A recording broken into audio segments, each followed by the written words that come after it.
Lagi saya ucapkan buat anak-anakku sekalian, selamat berjumpa kembali pada pembelajaran jarak jauh kita, mata pelajaran pemeliharaan kelistrikan kendaraan ringan kelas 12 pada kompetensi dasar menerapkan cara perawatan sistem starter. Sistem starter pada mobil dapat kita lihat posisi atau letaknya di sebelah mesin, ya, seperti ini. Motor starter, nah ini saklar netral, lalu ini solenoid, ini ada kabelnya, baterai. Ini motor starter ini dapat kita jumpai pada setiap mobil sebagai penggerak awal mula. Bentuk dan wujud seperti motor starter seperti ini, fungsinya adalah untuk memberikan tenaga putar pertama pada mesin sebelum mesin hidup. Artinya dialah sebagai penggerak mula agar mesin itu dapat bergerak. Tipe motor starter ada bermacam-macam, ada 3 jenis, ya. Di sini ini adalah tipe motor starter reduksi. Ada lagi tipe motor starter planetary gear seperti ini. Ada satu lagi tipe motor starter tipe konvensional, ya. Di sini saya akan menjelaskan motor starter tipe reduksi. Komponen-komponennya atau bagian-bagiannya dapat kita lihat. Yang pertama adalah tutup belakang, yang kedua adalah yok, yang ketiga adalah baut pengikat, yang keempat adalah gigi pinion, yang kelima adalah tutup depan, yang keenam adalah terminal C, yang ketujuh adalah terminal 30, nanti ke baterai. Bagian-bagiannya tadi seperti yang saya jelaskan adalah yang 7 bagian ini akan saya jelaskan satu persatu. Itu starter bagiannya adalah yok. Yang pertama adalah kabel sikat positif. Yang kedua adalah pole core. Artinya ini magnet, ya, inti. Di sini ada kabel tembaga yang dililitkan. Ini ada magnet. Ada terminal C nomor 3. Yang keempat adalah housing atau rumah, ya. Yang kelima adalah ujung terminal C, ujung terminal dari kumparan tersebut. Yok, armatur dan brass, ya. Yang pertama itu adalah yok, sudah kita jelaskan tadi. Yang kedua adalah armatur. Armatur, seluruh komponen ini adalah namanya armatur. Yang ketiga atau bagian C adalah rumah brass atau rumah sikat.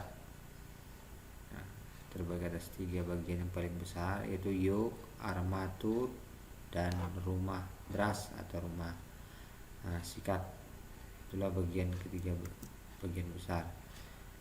Yang pertama untuk armatur itu gigi armatur ini. Yang kedua adalah bearing atau lahat. Yang ketiga adalah komutator, ini komutator. Yang keempat itu bearing juga. Yang kelima kumparan armatur, bagian-bagian dari armatur tentunya. Penutup belakang itu bagian C tadi. Penutup ujung belakang pertama, yang kedua adalah sikat positif, yang ketiga adalah sikat negatif, yang keempat adalah pegas pembalik, yang kelima adalah insulator, ya. Artinya ada 4 sikat ini, 2 positif dan 2 negatif. Yang kedua nomor 2 ini tadi adalah sikat positif. Kalau ini sikat positif, tentu di hadapannya adalah sikap positif juga. Kalau ini adalah sikat negatif, di hadapannya adalah sikat negatif juga. Jadi 2 positif, 2 negatif. Bodi bagian tengah, ya. Yang pertama adalah terminal 30, yang kedua adalah terminal 50, yang ketiga adalah lubang poros armatur, ya. Artinya poros armatur tadi masuk kemari.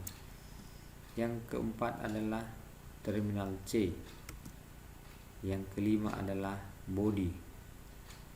Jadi di sini terdapat 3 terminal. Yang pertama tadi di sini ada terminal 30, ini yang akan masuk ke baterai, ya, B+. Lalu ini nomor 2 terminal 50. Terminal 50 ini akan ke kunci kontak. Lalu terminal C ini terminal kumparan, ya, yang masuk ke kumparan. Bodi tengah atau solenoid, ya. Yang pertama pinion gear, menghubungkan dan memutuskan nanti ke flywheel. Yang kedua tutup, yang ketiga adalah tutup belakang solenoid, yang keempat baut pengikat, ini baut pengikat. Yang kelima terminal 50 tentunya, yang keenam adalah terminal 30. Nah, seperti yang sudah kita jelaskan tadi, terminal 50 dan terminal 30. Terminal 30 yang ke B+ baterai, dan terminal 50 ini ke kunci kontak. Yang ketujuh adalah lubang baut pengikat starter. Rumah gigi reduksi, itu yang pertama bearing, yang kedua adalah bantalan peluru, yang ketiga adalah gigi antara, yang keempat adalah housing penutup, yang kelima adalah gigi output. Posisi gigi ujung armatur, nah, ini posisi ujung armatur. Bagian belakang bodi tengah, yang pertama dulu tempat poros gigi antara, ruang gigi output, lubang poros armatur, itu yang ketiga, lubang poros armatur. Plunger, ya, plunger atau plunger ini yang akan memutuskan dan menghubungkan plat kontak point, ya, kontak point, antara kontak point terminal 30 dan terminal C. Ini ada return spring untuk pegas pengembali.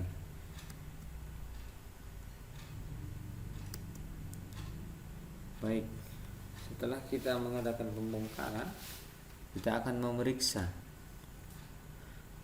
Pemeriksaan yang pertama meliputi pemeriksaan hubungan singkat antara komutator dan kumparan, ya. Tes led pada komutator, tes led pada bodi armatur, ya, artinya bodi armatur dengan komutator ini kita lihat apakah ada hubungan singkat. Kalau ada hubungan singkat berarti dia multitesternya ini jalan, ya. Berarti dia korslet, artinya ada hubungan singkat, ya. Yang kedua adalah pengetesan kontinuitas komutator dari kemungkinan sirkuit yang terbuka. Artinya di komutator ini kita akan membuat probe positif dan probe negatif, ya, diantaranya pada komutator 1 dan komutator 2. Di situ kita akan melihat, saya kembalikan dulu, saya akan melihat apabila ada hubungan, ya, apabila ada hubungan berarti dia bagus, ya. Kalau tidak ada hubungan berarti dia tidak bagus. Kalau dia berhubungan berarti dia si bagus. Kalau yang tadi, kalau ke bodi jangan sampai berhubungan, ya, berarti dia ada hubungan singkat. Nah, anak-anakku sekalian, kita lihat seperti yang tadi, ini antara ke body, ini tidak boleh jalan atau tidak boleh bergerak. Berarti kalau dia bergerak, maka dia akan terjadi hubungan singkat. Kalau antara segmen dari komutator, dia harus bergerak, pertanda hubungan itu bagus. Berikutnya pengetesan pada yoke. Ya. Kita lihat pengetesan pada yoke. Probe-nya ini kita buat ke kumparan satu, probe negatif ini yang hitam kita buat ke body yoke. Yang bagus adalah tidak ada hubungannya, ya, tidak ada hubungan, artinya multitester ini tidak ada menunjukkan angka.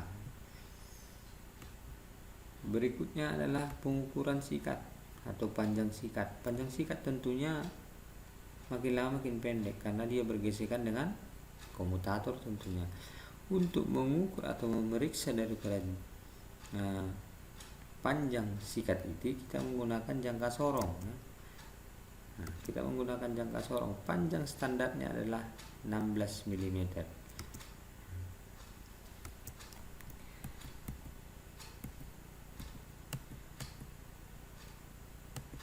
Berikutnya adalah pengukuran diameter komutator. Ini diameter komutator. Kita ukur dengan menggunakan jangka sorong. Diameter standarnya adalah 28 mm.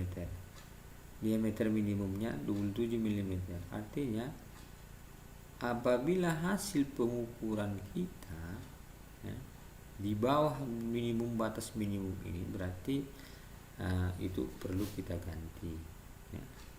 Dia harus berada di antara 27 dan 28 gitu.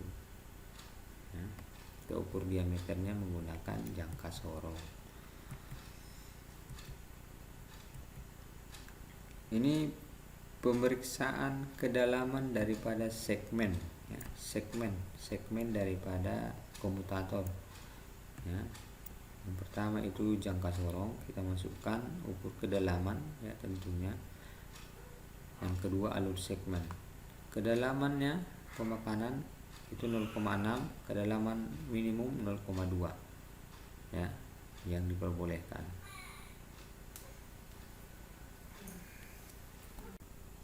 Berikutnya adalah pemeriksaan sikat negatif dan dudukan. Pertama ini adalah dudukan sikat, yang kedua sikat negatif, ketiga ini display multitester. Artinya pemeriksaan sikat negatif dan dudukannya dia harus berjalan, ya, berjalan, karena dia menempel langsung ke dudukannya, karena dia kan sikatnya negatif, ya. Artinya dia langsung berhubungan ke badan. Untuk pemeriksaan sikap positif dan dudukannya itu tidak jalan, ya. Artinya bodinya itu dengan sikap positif tidak jalan. Kenapa? Karena ada insulator tadi.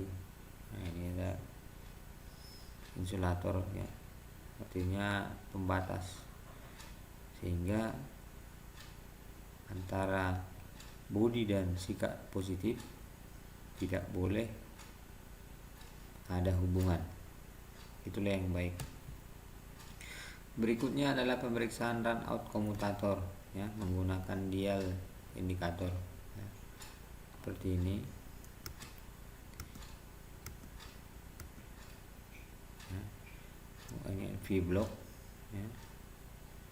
V-block juga ini V-block 2. Lalu run outnya lingkaran itu maksimum 0,4 mm. Kita lihat pada dia starter. Pengetesan kerja starter tanpa beban, artinya tidak kita langsung pasang ke mobil, namun kita tes dulu dia, ya, tanpa beban, apakah motor starter itu dapat bekerja dengan baik atau tidak, ya. Itu kita tes menggunakan ada alat seperti ini, atau langsung ke baterai juga boleh. Baterai kita tes baterai lalu kita sambung melalui kabel seperti ini untuk melihat bagaimana kerja daripada motor starter. Demikian pembelajaran kita pada pertemuan kita kali ini. Saya harap kita dapat memahami, anak-anak kami sekalian dapat mengulang-ulang video pembelajaran ini sehingga dapat mengerti. Sekian dan terima kasih.